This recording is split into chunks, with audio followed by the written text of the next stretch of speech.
two actual big decisions I want to try to get some time with today if we can do it. One is how do we actually make decisions? The other one is how do we choose a life partner? So the first, first Monday's lesson, it says, we all know very well the importance of the choices we make, and we all know too how wrong choices can very negatively impact our lives and the lives of others. The question is, how can we know how to make the right choices? How can we know how to make the right choices? I'm going to give some guidelines that can really help. Have you noticed there are some people who consistently make better choices than other people? Well, I'm going to give you some guidelines that the people who make consistent choices are usually abiding by. First, reason and evidence-based decisions over emotion-based decisions. Amen. First principle. Choose to do what you understand is right, healthy, and reasonable because it's actually right, healthy, and reasonable regardless of what your emotions are telling you. Does that mean we should ignore our feelings? No, not at all. But we have a strong feeling in a matter we should take and we should explore. Why am I feeling this way? What's it coming from? What are the factors stirring up this feeling? And then understand those feelings in light of evidence and truth. If you're in a valley of decision and you're really uncomfortable making a certain choice, it's reasonable to not make the choice, to step back, pause, go in some prayerful reflection and contemplation and evidence searching if you're uncomfortable with the choice emotionally. That's a very wise thing to do. Unless the choice is unquestionably, without question, you understand the right and wrong of it, and you're still uncomfortable with it. And that I see that a lot. Then you still need to make the choice if it's unquestionable. You really know what the right and wrong is. You just don't want to make the choice for some reason. And I see that a lot. You won't be able to move forward until you make the choice that you understand to be actually the healthy choice. So, second principle, understand design law. The protocols upon which God has actually created reality. The more of you understand, law of love, law of liberty, law of worship, law of exertion, so many of these laws of sowing and reaping, there's so many of them. As you understand these laws and the protocols upon which God works, it gives wisdom in your discernment of which actions to take. Living in a state of communion with God in which your mind and heart is constantly seeking or open to God's leading. And so in real time, you might be faced with, you can actually real time. I do this. Lord, what would you have me think about this? Is there any insight, any principles that need to come there, any Bible verses, any concerns, any ideas I need? Just open to the Holy Spirit to bring ideas to your mind.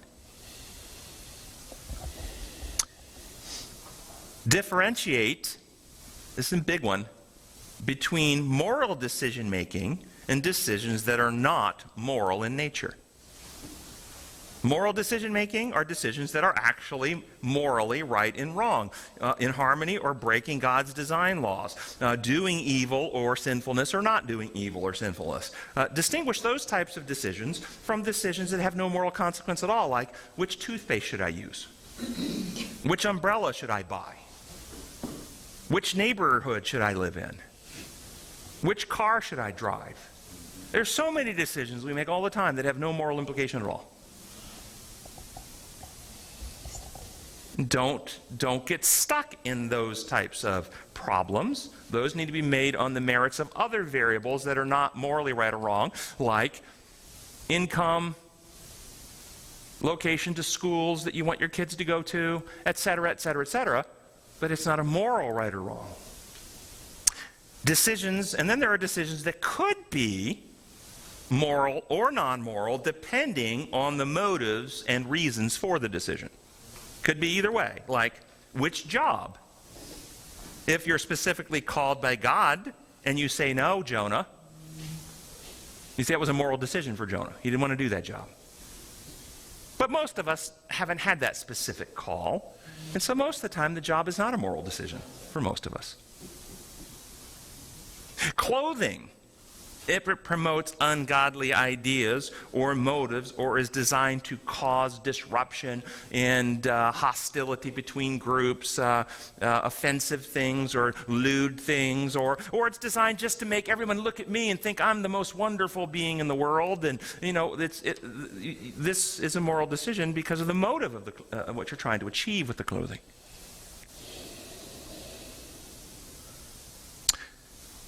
Realize there are differences, or there is a difference between making mistakes and choosing evil. Choosing evil is a moral decision. It's immoral to choose evil. Making mistakes are not.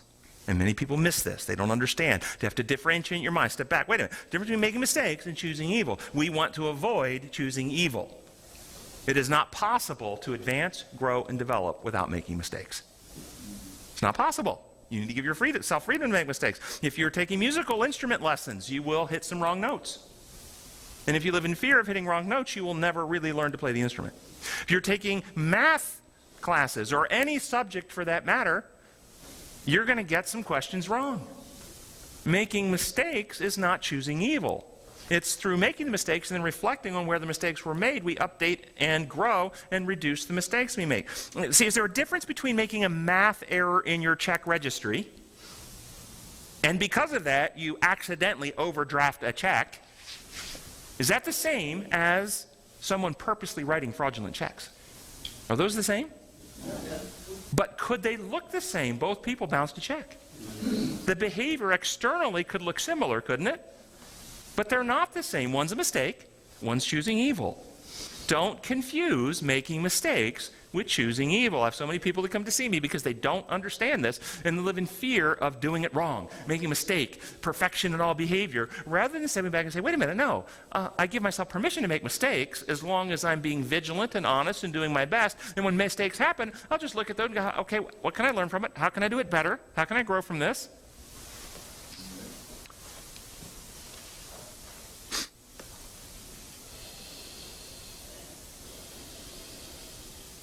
That's all part of growth.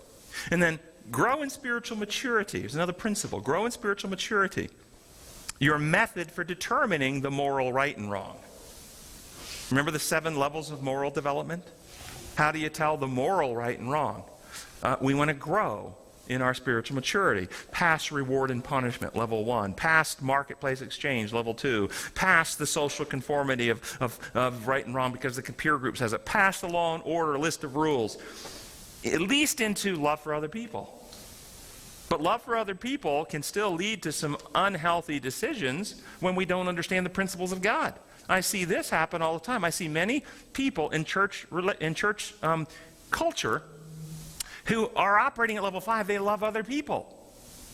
But they don't understand God's principles and design laws. And so when they're in a marriage relationship in which their husband abused them, physically batters them, but the husband hasn't slept with another woman, and they go to the pastor, and the pastor gives counsel, and the pastor says, well, they haven't committed adultery, and so if you love him, you need to stay with him and continue to pray for him so that his soul might be saved by your loving witness to him.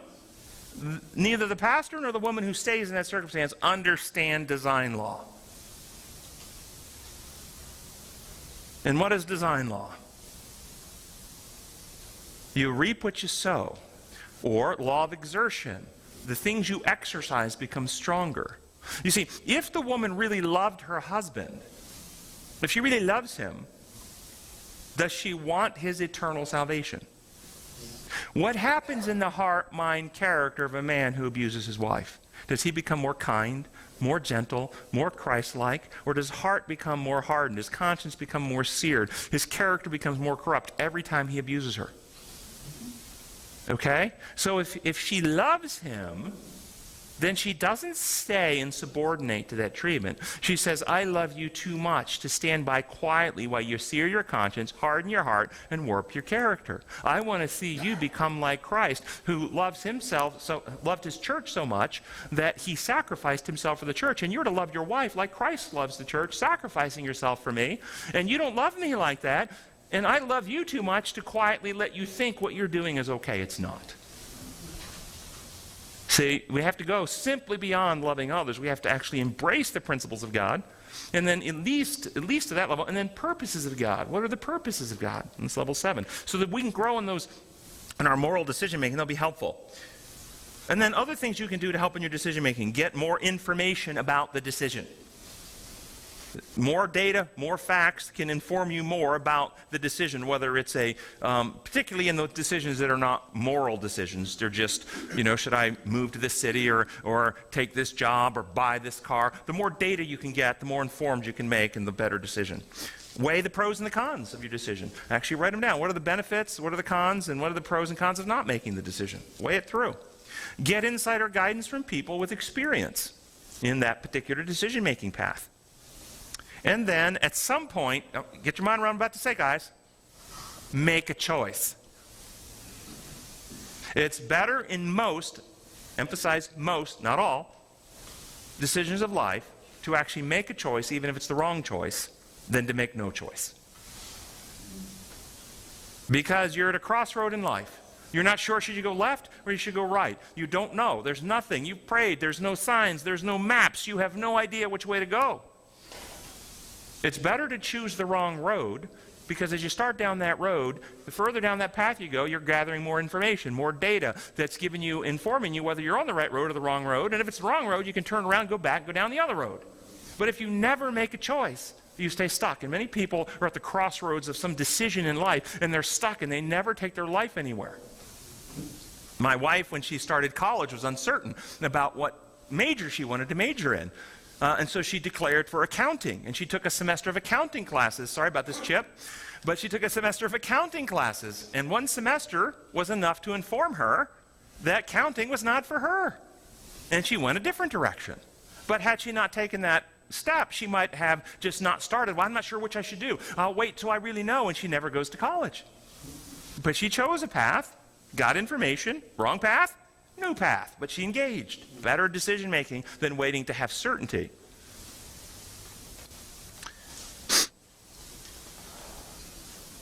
I'm going to have to jump. There are several more things in the decision making process. Well, it says at the end, in the last sentence of the day, it says, if we in faith and humility surrender our lives to Jesus or to God, we can move ahead in faith on the choices we make. Think what they're saying here. Wendell? Just one point, I think. Some things that don't appear to be moral choices can have moral consequences. How expensive of a car I drive may limit what else I can do with my funds. Corbin was an extreme in Jesus' time. I had to devote all my money to the temple, so I'm sorry, folks, I can't take care of you. So how we do It's the motive, you're saying, rather than... So what you're pointing out is the decision itself. It's the motive and what we're trying to achieve by the decision. But also, we can limit our opportunities to do what God asks us to do by making poor choices. Correct. Yeah, correct.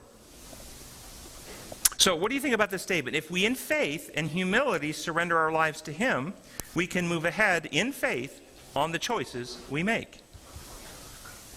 I read this and I find this quite flawed. I find this quite flawed thinking. Do you think that those people who burned to death in Waco with the Branch Davidians would have agreed with this, that they've surrendered their life to their God and they move forward in faith? Wouldn't they agree with that? That's what they were doing. They moved forward in faith. Do you think the people who drank the Kool-Aid at Jonestown? I watched the thing recently about the survivors of Jonestown. And these people were sincere people. They were deluded. They were duped. But they were moving forward in faith. I think this is quite flawed. If in faith and humility we surrender ourselves to Him, we can move forward in faith in our decision. Not if we're ignoring reality. Not if we're ignoring evidence. Not if we're ignoring truth. You can surrender to your God and move forward in faith and ignore the evidence and truth and be quite destroyed in that process. So Ellen White writes the following in the Second Selected Messages 56. Faith in a lie will not have a sanctifying influence upon the life or the character. No error is truth, or can be made truth by repetition or by faith in it.